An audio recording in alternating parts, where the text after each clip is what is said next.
Hi, welcome to Lincoln Forum. My name is Pat Brady. I'm one of the co-founders of the Lincoln Forum, and welcome as we continue doing this virtually. Hopefully, we'll be rolling these out in person. And next Friday, actually, virtually, we have Congressman Adam Kinzinger, which would be a great one.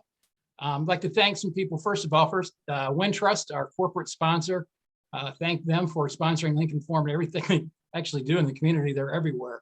Also, our partners here, the Union League Club, just a great partner to have, and we look forward to getting back into their facility shortly. And Tracy and Haley from River Strategies, who put all this together. And happy St. Patrick's Month, by the way, to everyone. And very excited about today's session. We had to put it together quickly because a little less than a week ago, one of the things that many of us on this cast today never thought would happen, Michael Madigan, the former Speaker of the longtime Speaker of the House and Chairman of the Democratic Party, was indicted in a very broad and wide indictment.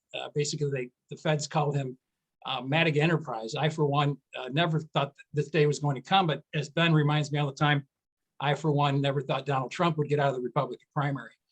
With that being said, I think we put together just a fantastic panel here. Some of the top, the top political reporters in the city of Chicago are intimately familiar with Mike Madigan and this indictment, what's gone on in Illinois over the last several decades, and moderated by investigative journalist and ace reporter Ben Bradley from WGN. So Ben, we'll let you take it away.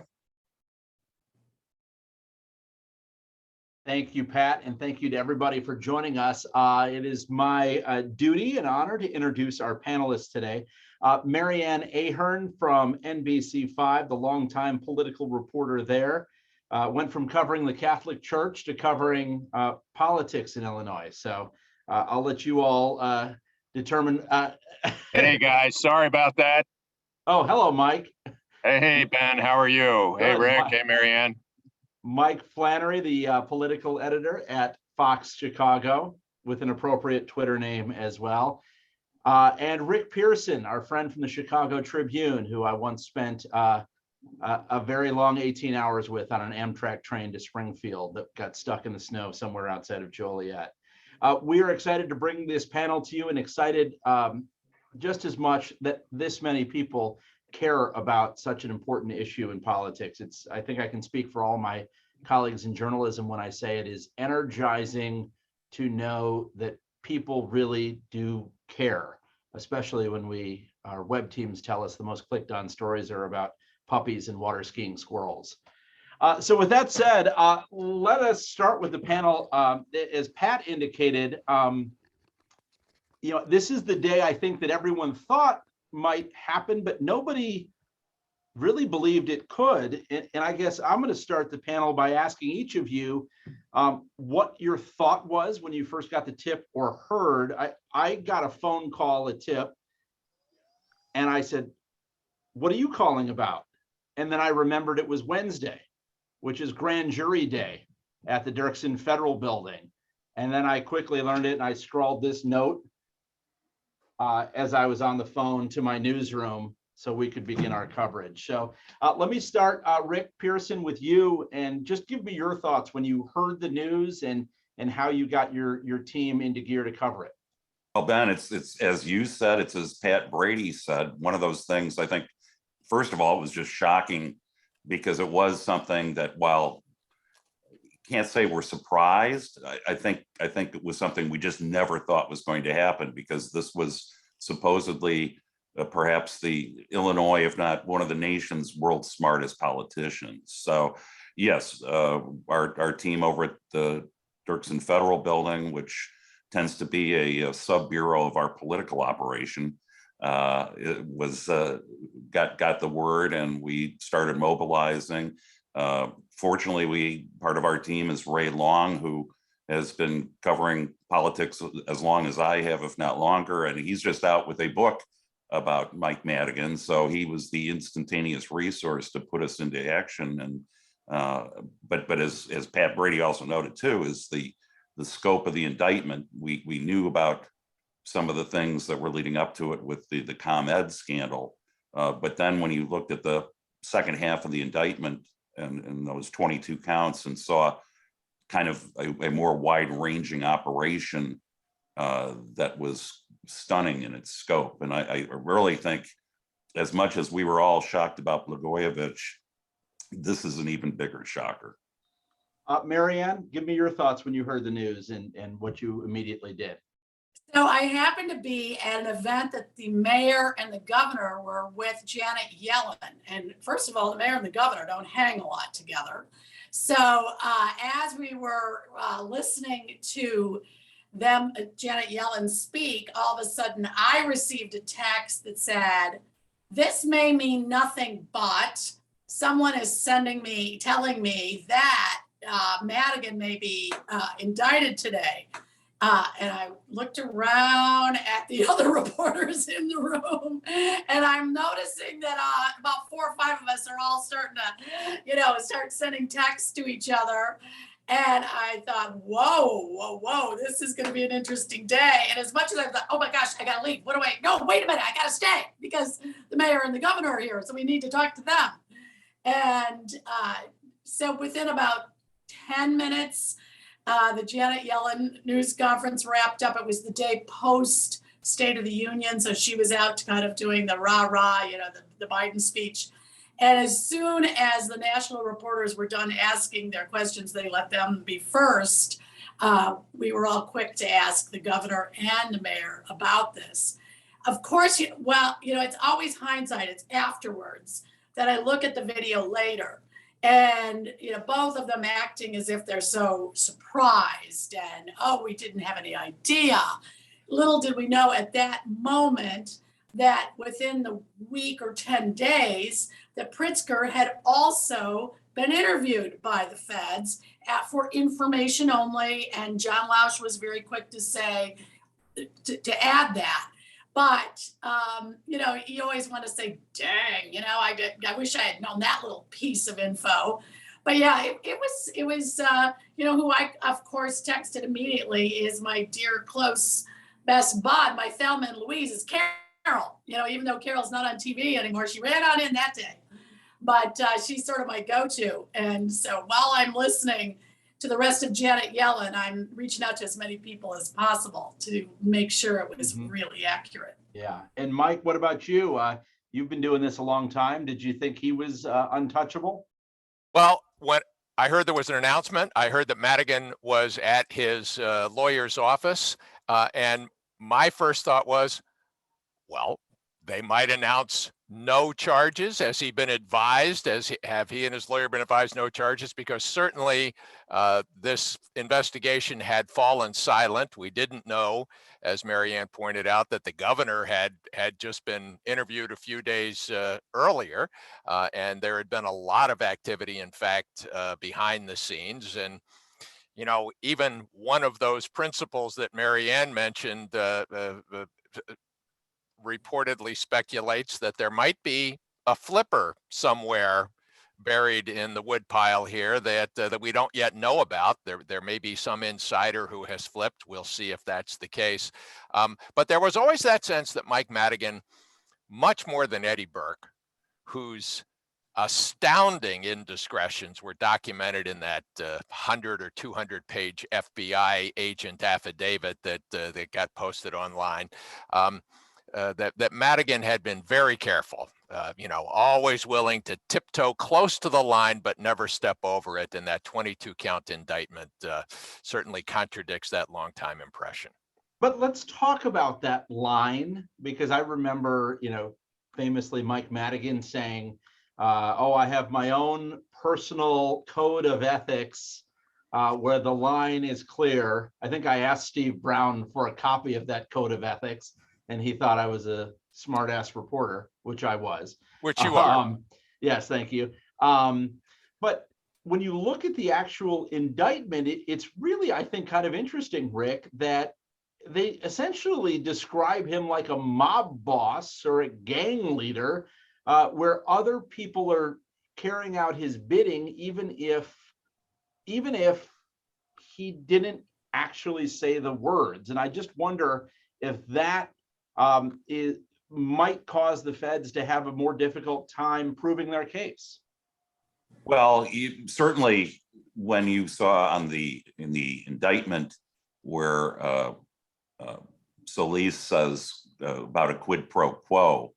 And even though we haven't heard that transcript of the tape, it's Madigan saying, well, ... ellipses, yeah, and tries to move on. Because quid pro quo is not the kind of language you want to be heard on tape ever uttering at any time. But the indictment was filled with kind of those terms of what we would almost say is kind of a mob criminal enterprise of using threats, repeatedly citing threats and intimidation to try to get business steered his way, to get, and that I think is where we always thought he knew where the line was after having seen others cross it so often.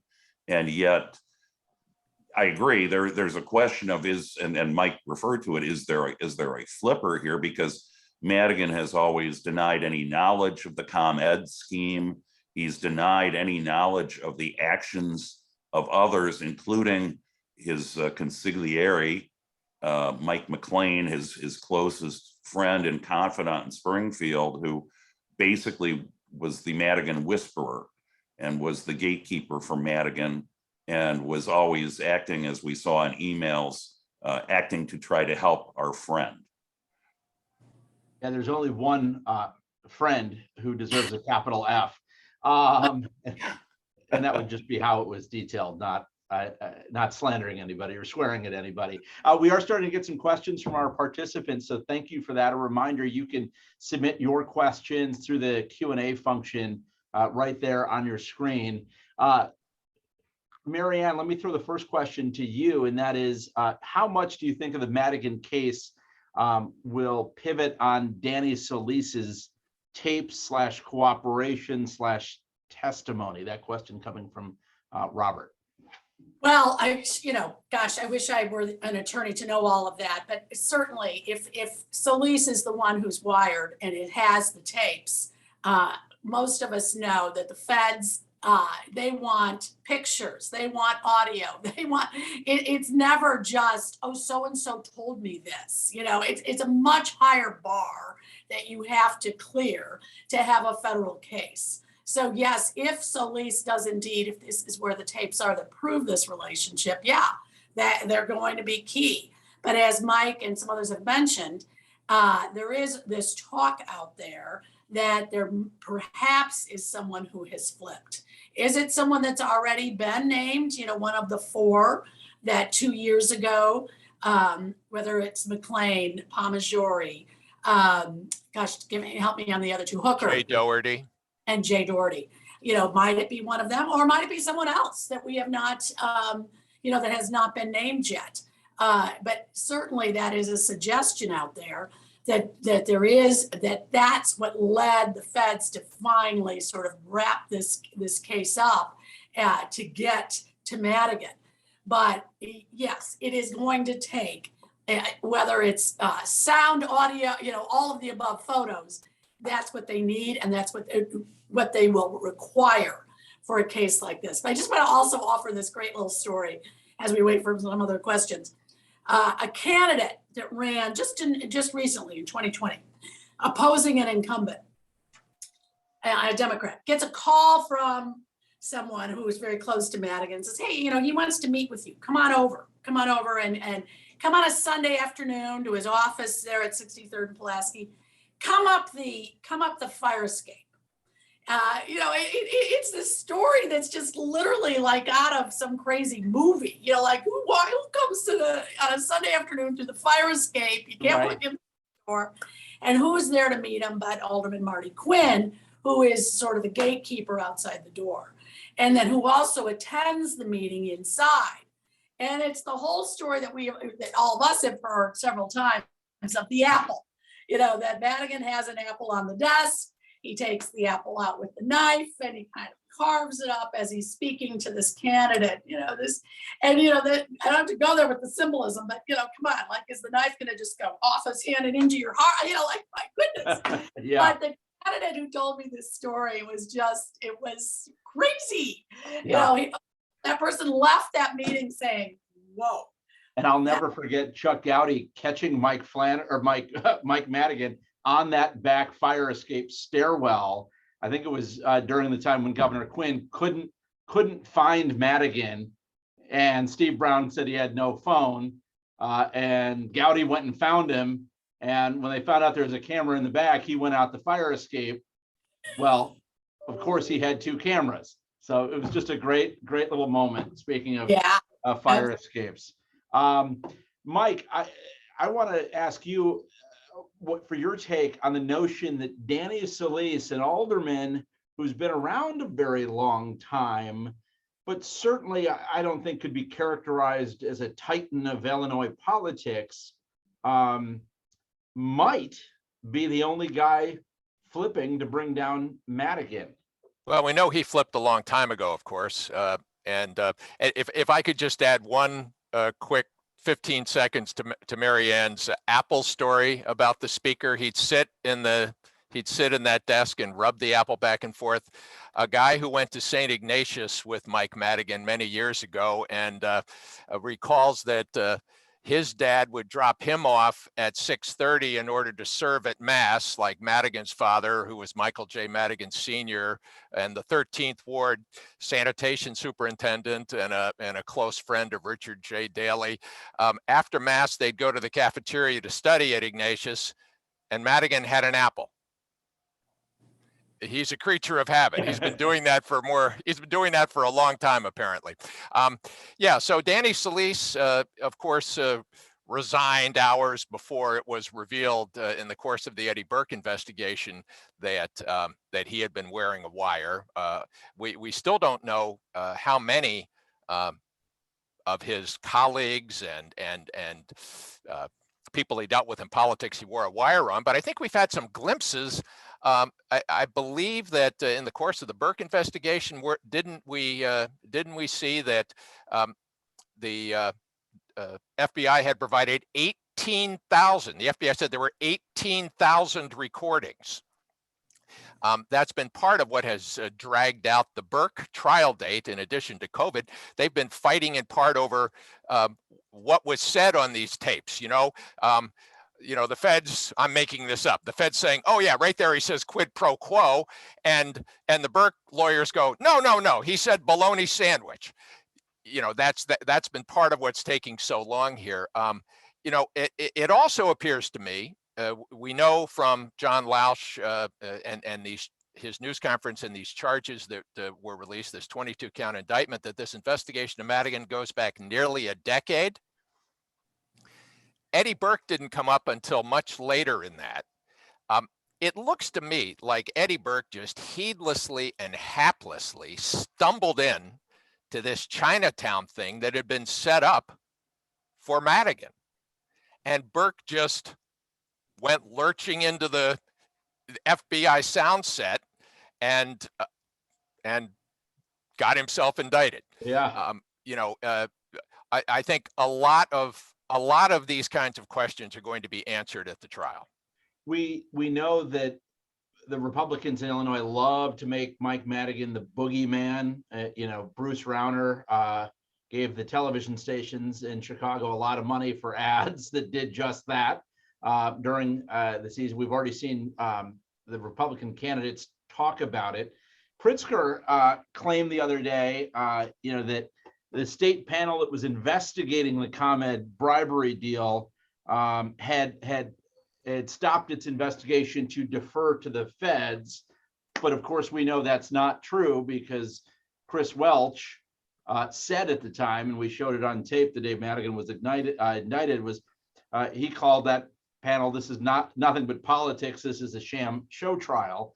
And that leads us into I think our next question from a participant, and I'll give it to you, Rick, and that is, what will the implication be on the November election? Or is Mike Madigan and all of his sordid escapades old news?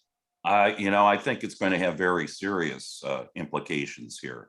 And yes, because of the repeated attempts in the past by Republicans to try to tarnish Mike Madigan as corrupt, including Bruce Rauner's expensive campaign, there's some Democrats who are optimistically hopeful that most people have already factored in the belief that Mike Madigan is a bad guy and that this won't have any effect. But the bottom line is, when you look at the totality of control that Mike Madigan has had over the state of Illinois, from becoming speaker in '83, he was a minority leader before that, been in the House for 50 years. I mean, virtually every policy enacted in the state of Illinois for a half century, and virtually every Democrat who got elected to state office has been involved with Mike Madigan. And that's just a huge, huge shadow for Democrats to overcome. And when you just look at recent events of the number of state legislators that have been indicted or charged in federal court, I mean, it just keeps going on and on and on. And yes, Madigan is the top of the heap, but it certainly provides more than just an echo chamber of criticism for Republicans. But Marianne, don't you have to have Republican candidates for governor, for it to impact, say, the governor's race, Republican candidates for governor who are campaigning in our area and speaking to reporters and reminding people about that? Or, in Richard Irvin's case, he hasn't really done any media to speak of. And so I guess I just wonder how effectively Republicans, in your mind, might be able to make that case linking Governor Pritzker to Madigan.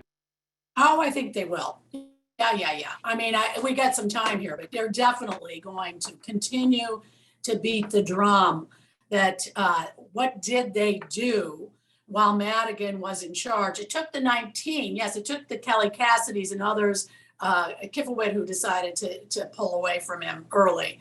But where were the rest of them? I mean, even Speaker Welch, has he been that strong? No. They're all trying to do I didn't, we have a new speaker now. That's now in the court of law. But many told us yesterday, at least the ones that I spoke to, even just getting their signatures wasn't so easy. Of course, they had to do it in the winter, which they used to do it in the fall, but it wasn't just the weather. It was the mood of the voters. Whether it's the pandemic, crime, you name it, people are fed up. So this just adds to that whole narrative of throw the bums out, perhaps. Who knows? We'll see. And not to give away my story I'm working on so that you all steal it, but Madigan, he certainly still has influence. Come on, people, we know that. He is a committeeman, he has an organization, and might he have exerted some of that influence for some of those candidates who filed yesterday? Yeah, some of it. Do you mean some of his political army? Or, I mean, he's not, you'd have to be an idiot to take any of his 10 million bucks he's got in the campaign fund. Yep, but he's got the people on the streets. And when it was tough to get those signatures, who can you count on?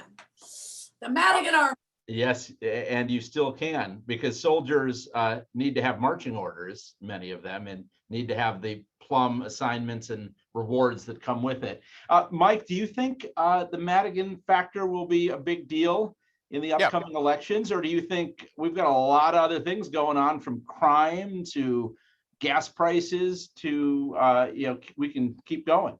Well, I had a Republican friend ask, is this the straw that breaks the camel's back for Democrats? I said, this is the brick.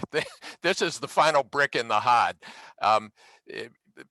Look, we got a preview from a Republican Party, Illinois Republican Party press release about what the final few weeks of October will look like in terms of the direct mail, the flyers stuck on your windshield, and the door hangers on your apartment, your home, your condo. The Republicans said every Democrat who ever took Mike Madigan money has to answer for it right now and all year long. I guarantee you that in October, that will be a major theme, along with, if we still have them, soaring gasoline prices, soaring food prices because of the loss of the wheat from Russia and Ukraine. it's going to be one final brick on the hod. Yeah, and this is not just the governor's race. These are these legislative races.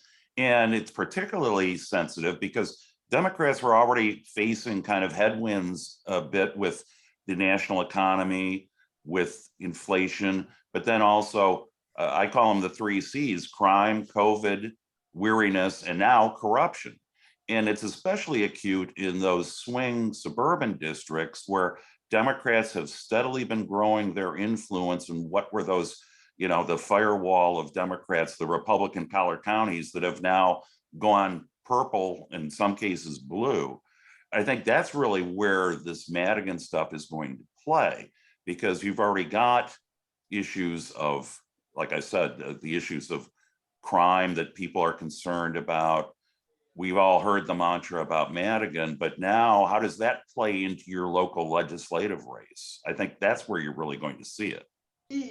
Yeah, but people always used to ask me, well, how does Mike Madigan, hold on for so long? And I thought, well, it's easy because so very few people are required to get him elected to his seat. And if we're just talking about holding on to this seat, and the people who do it have a vested interest in the system. I was reading a National Review article today about the outsized influence of cable news, and it pointed out that Steve Harvey and Young Sheldon have far more viewers than Tucker Carlson. Yet, what does everyone talk about in the political world? It's whatever outrage was on Fox News or MSNBC. And in that article, it said, like 5.8% of all Americans are the ones who voted in the Democratic primary for president. They're the ones who basically gave Joe Biden, the nomination. So you're carving up little pieces of the pie. And especially when you get as local as a state rep race or even a state Senate race, Rick, if only those people with a vested interest in the status quo are voting, how does the system ever change? Well, I think one thing is, and as you mentioned, it took a relatively limited group of people to keep Mike Madigan in power as Speaker.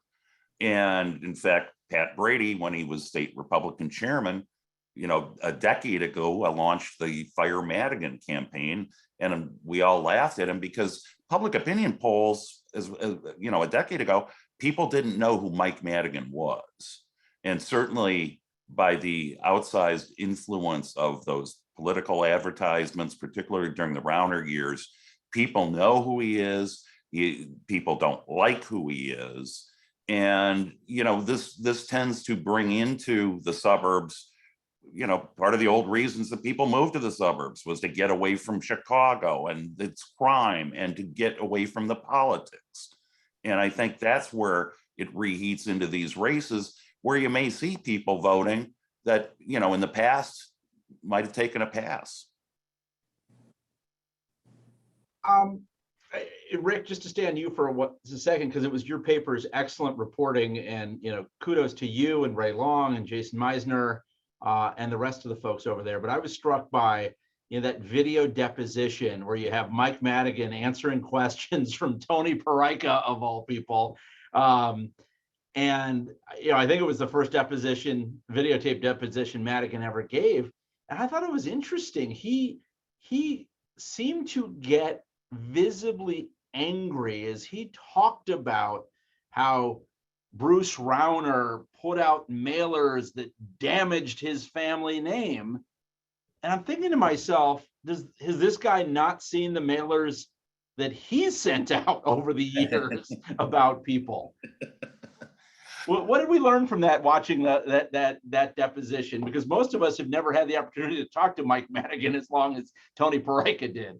Right, and plus, I will admit, I believe part of that was show for the purposes of the deposition. Tony Perica doing show, or Mike Madigan doing Mike Madigan doing show. But yes, I'm shocked and offended. There's gambling going on here.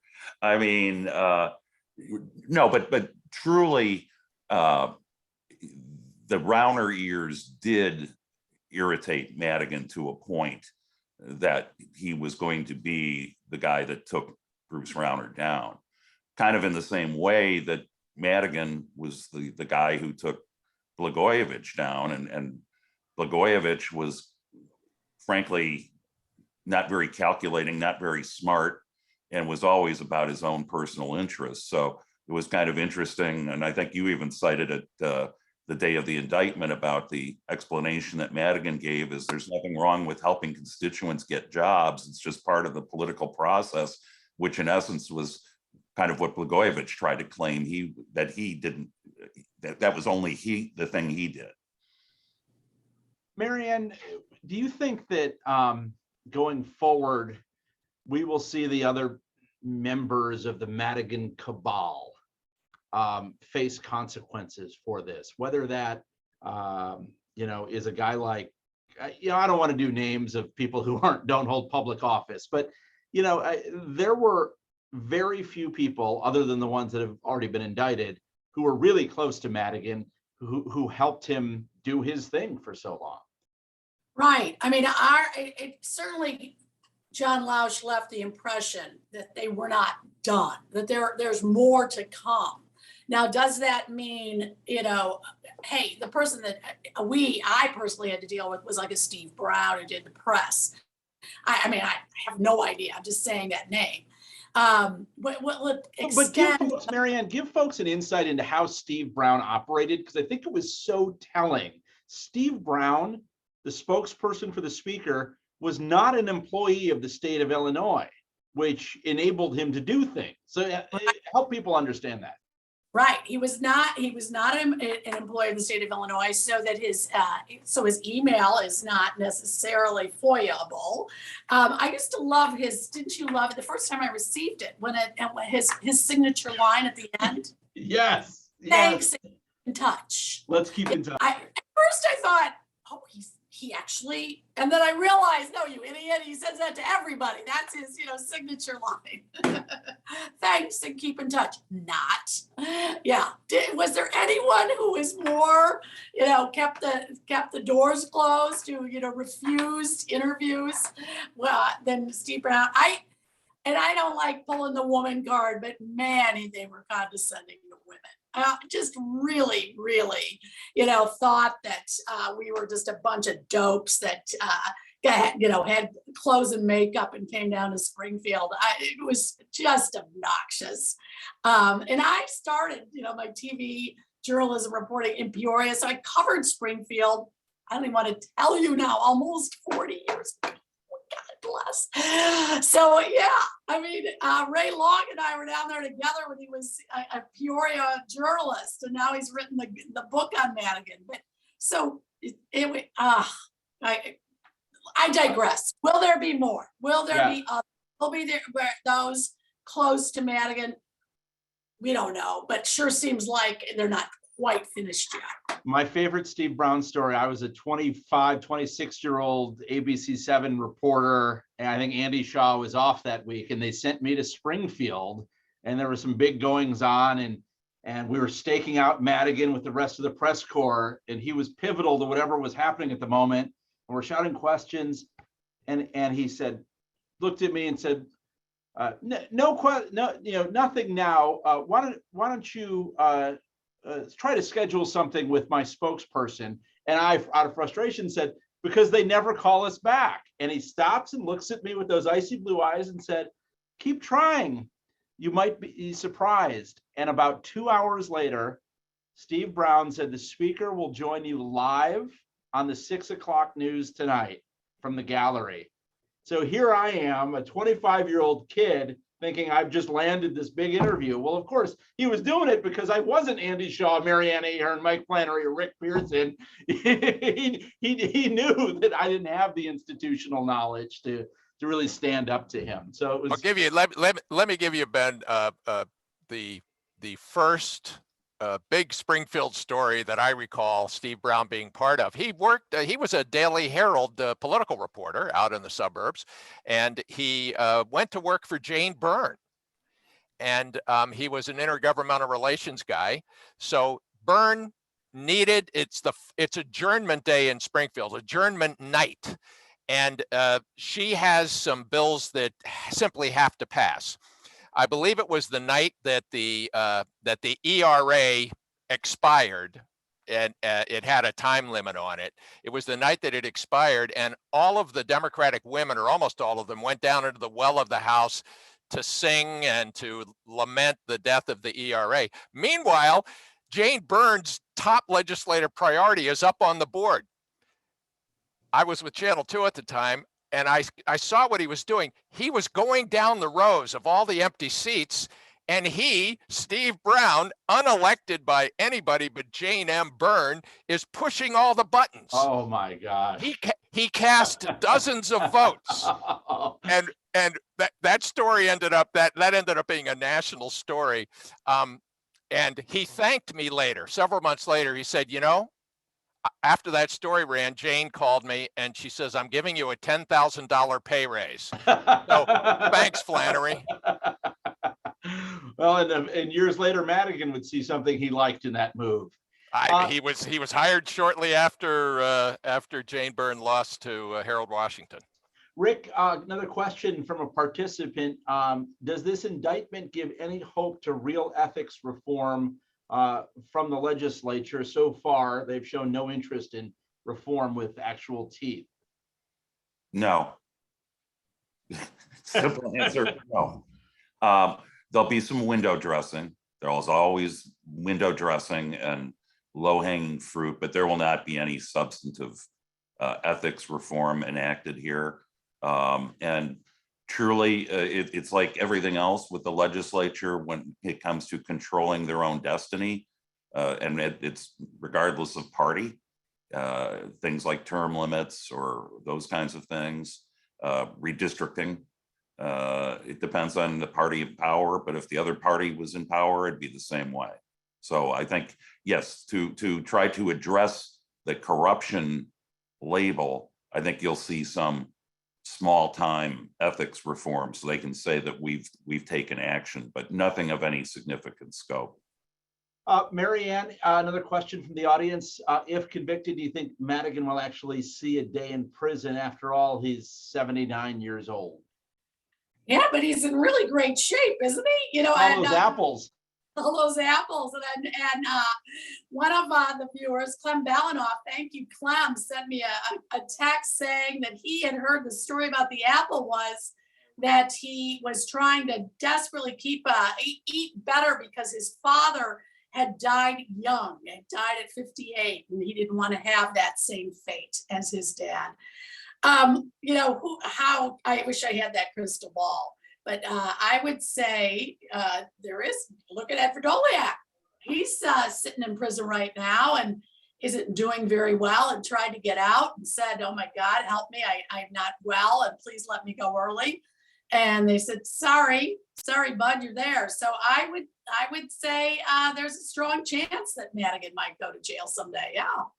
You brought up Ed Verdoliak, and as I read his latest, appeal to get out of prison and, the claims about his health, I thought, gosh, is there somewhere in the back recesses of his head where he's saying, was it really worth it? So Mike, let me ask you the unanswerable question, and that is, why do guys like Ed Burke and Mike Madigan, who have made more money off the system than they could ever spend, keep doing it? Why would Ed Burke, in his advanced years with his constant flow of money and power, allegedly shake down a Burger King over a renovation? I guess it's an unanswerable question, Mike, but I'd be curious for your thoughts on, these aren't young scrappers who are doing something questionable to survive and feed their families.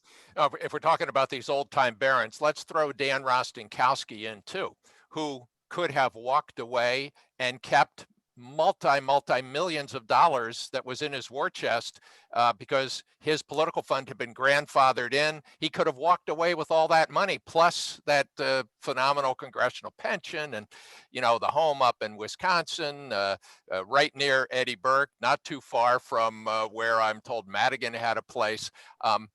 By the way, somewhere Harold Washington is laughing, looking at these guys who at various points gave him trouble when he was in office.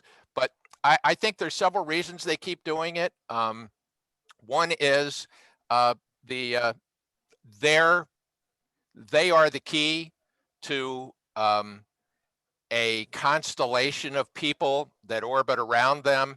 In the case of Mike Madigan, it's several hundred people.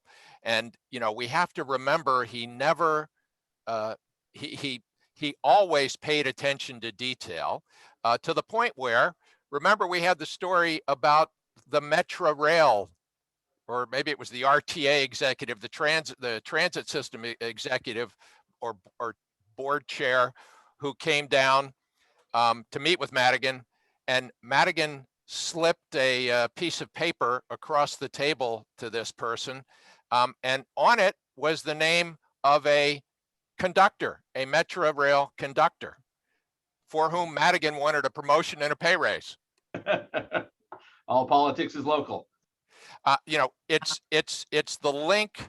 People like that, should their patrons, should their rabbis, should their, you know, the other terms that get used, the other inappropriately political incorrect terms that get used for their functions, should they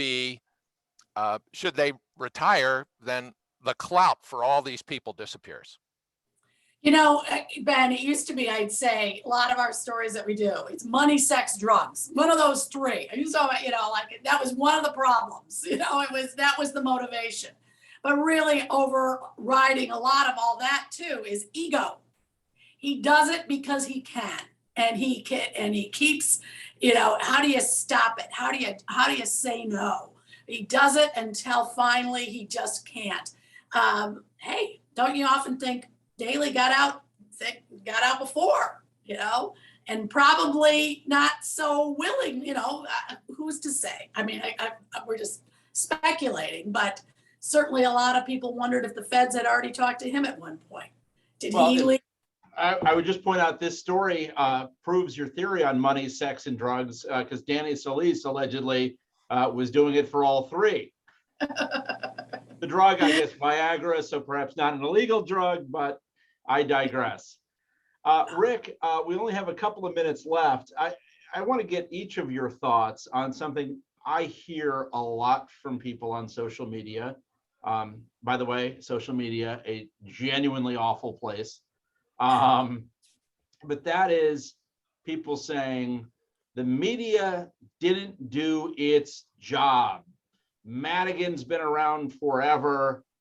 He was corrupt forever, and the media didn't adequately call him out on it or hold him accountable. Rick, what's your take on that? I ascribe it to the short-term memory that most people have in this even more rapidly changing technological world. I'd encourage people to use the Google machine and look up some of the stories that we've written over the last 30 years about Mike Madigan and how he operates and how businesses and associates and allies got jobs and contracts, how places like Commonwealth Edison became the new patronage haven after government patronage was severely curtailed at the end of Jim Thompson's reign. I think there are plenty of examples of where we have, and certainly you guys on the panel as well, have all done plenty of diligence on how Mike Madigan operates. And for somebody to think, you know, where were you guys? I'm sorry, Ben, that happens every time there's a major indictment of a politician. It's like, where were you guys? Well, go take a look at the stories that led up to it. Yeah, my answer to folks is everything you've learned about Mike Madigan over the last 20 plus years is because a reporter told you about it. And people seem to forget. They think the media has the power to remove people from office or indict people or whatever. I would argue, Marianne, and you can quarrel with me, I don't even know that the media has the same power to shame people into behaving differently as we used to. And by that, I don't mean differently, I mean ethically or in a way that could be, they wouldn't want exposed publicly. Right. I mean, I certainly, as the media has, expanded in some respects of, there's many different availability, whether it's print, broadcast, radio, whatever. And then at times, it seems as if there aren't as many reporters covering Springfield, but there are more choices in the various blogs, whatever. So yeah, maybe the old days of, oh my God, did you see the expose on the front page of the Tribune? Or did you see the 10 o'clock news did this? That might not be what it used to mean. Yeah. But certainly are those out there slogging away, doing the difficult work. They are. I just fear it doesn't have the same impact, or the politicians have been very successful at, essentially telling people if you don't like what you hear, it's because they're lying to you. Well, Ben, I was just going to say, I think that's kind of a Trumpian aspect here. Is that the truth doesn't matter, and we are even seeing it in the campaigns for governor right now, where people are not telling the truth, but they don't care, and if they don't like something, it's fake news, and it's become inculcated into people's minds that are predisposed to want to look at things through that kind of narrow lens without opening their eyes and looking at what's really going on. Yeah, it's easy to blame, that Trumpian philosophy, but, I think it predates it to a degree. He was certainly most effective at it, but I'll never forget when Todd Stroger was Cook County Board President. And we had done a couple stories on how he was using county credit cards to pay for his suits and other personal expenses. And when we called for comment, much to my shock, his spokesperson said, "Oh, President Stroger would be happy to talk to you about this. Bring a camera, come on over." Normally it's no comment or we'll send you a press release. And I go over there and we interview him, and afterwards, as the photographer's packing up, I said, I have to ask you, President Stroger, why did you agree to do an interview on this topic? And he said, "Ben, because whenever you, as a white reporter in the media, do a story that's negative about me, or the Sun-Times puts me on their front page saying that I'm dumb or corrupt, my whole community says, oh, look, they're going after poor Todd Stroger again. And they get mad and they support me more." And I thought, wow, that's a really interesting take. Now you could argue Todd Stroger is no longer in office, but I thought it was an interesting take. Mike, what's your take on the power of media? Real quick, here's a big, first of all, Stroger was proven to be wrong. And after he lost, remember, Preckwinkle defeated him, he complained that black men, in effect, were being canceled. So that, in the end, that theory of his didn't quite work out for him so well. But here's a difference between Todd Stroger and these people we've been talking about, these aldermen, or in the case of Rostenkowski, a congressman, specifically Mike Madigan. Really just a few, his name was, Madigan's name, unlike Stroger's, was not on the ballot countywide, unlike the governor statewide. Just a few thousand voters would decide whether to keep sending Mike Madigan to Springfield. And we saw how he was well aware of that. One of the allegations, one of the counts, I think 2 or 3 of the counts in the indictment refer to how he was leaning on Commonwealth Edison to provide 10 internships for young people, mostly Hispanic, if not all Hispanic, from his 13th ward. And, so he had a pact with at least some of those voters. And, it was interesting that even a reformer, a lifelong reformer like Chuy Garcia, decided in the end to kind of make an armistice, declare a truce with Madigan. It was that control and that bringing home the bacon for his district. And voters in Southern Illinois could bellyache all they want, voters in Winnetka, Lincoln Park, the south suburbs, DuPage County, Madigan didn't ask for their votes. He didn't need their votes. No, but he wouldn't have had his power if he wasn't as effective a vote getter for countless other politicians. So let me close the panel by asking Well, each of you- fundraiser, an effective fundraiser for them. Yeah. We'll start with Rick, then go Marianne and Mike. Who fills the power vacuum created, and by that I mean on the legislative side as well as the political fundraiser power broker side? I don't know. I mean, for the fundraising side, I mean, obviously, I think all eyes turn to Governor Pritzker and the fact that he's demonstrated he's not afraid of using his wealth to help build up allies in the legislature and in other Democratic offices. But as far as that organization, as far as basically that kind of political machine, I think you're seeing kind of manifestations of that down in Springfield now, where it's still a bit disorganized. And yes, people look to the speaker, and Chris Welch, you know, is not stupid by any means, but also that's not a job that anybody was groomed for. I mean, everybody thought Madigan would leave with his boots on. So I think you're seeing that kind of disorganization kind of go through the process here. And you've also got the fact that you have senators who, for Democratic senators who for a long time chafed under the fact that Madigan was the guy kind of running the ship in Springfield.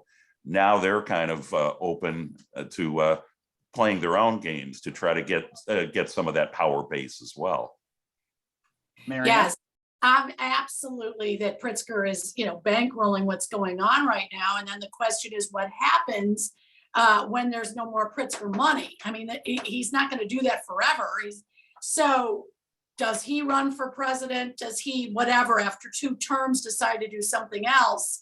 And hey, that's what everybody's talked about forever, is term limits. So maybe perhaps that's a positive sign. But right, as far as the trains rolling on time and all of that, Madigan made sure that happened, good and bad. So yeah, as Ricardo alluded to, it leaves kind of this unsettling of what happens now.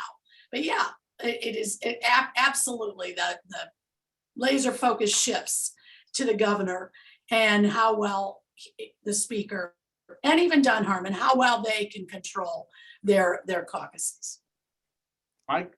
Politics abhors a vacuum. It's going to be the unions and their war chests, in particular, the public employee unions. That's why the teachers union has such amazing clout in Springfield. It's why you see these sleeper bills, quote unquote, come out of nowhere with Robert Martwick throwing them into the hopper to enrich pensions for a group of Chicago firefighters. Without any notice to Mayor Lightfoot, the thing surfaces and in a few hours it's passed. We're going to see more of that. This strengthens their hand. I want to thank our outstanding panel, Mike Flannery from Fox 32, Marianne Ahern from NBC5, Rick Pearson from the Chicago Tribune. Special thanks to our hosts as well, Pat Brady and Tracy Slutskin. Thank you for all of your work in bringing the Lincoln Forum together. Pat, I assume you want me to promote the next Lincoln Forum event, which I believe is coming up Thursday with Congressman Adam Kinzinger, Thursday or Friday. Check the Lincoln Forum website, but that should be a great discussion. Thank you all who submitted questions, and thank you all for caring about the state of Illinois politics.